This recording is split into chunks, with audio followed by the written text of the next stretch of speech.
During the heyday of coal mining here in the Nuttallburg Gorge between the 1870s and the 1950s, you could find a coal mine every half a mile up and down the Nuttallburg Gorge. The town of Nuttallburg is named for John Nuttall, and he was the second person to ship coal out of the Nuttallburg Gorge. He knew that the railroad was coming through, and so he wanted to be in place to be able to capitalize on that. And Nuttallburg started in the 1870s when the C&O Railroad was building the railroad through the Nuttallburg Gorge. And that enabled all these mines to get started to ship their coal out to fuel the Industrial Revolution. But what makes Nuttallburg significant is its connection to Henry Ford.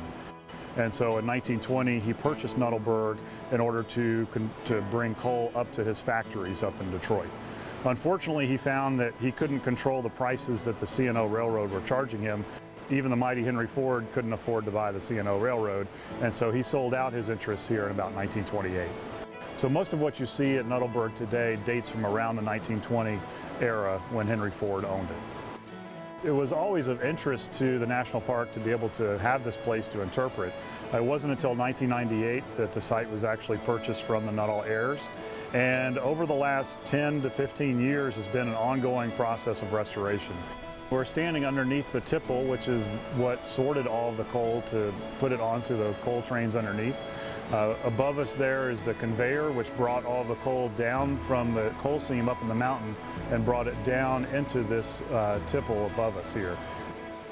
People are really surprised when they come here, and they don't expect it to be quite this, I guess, massive.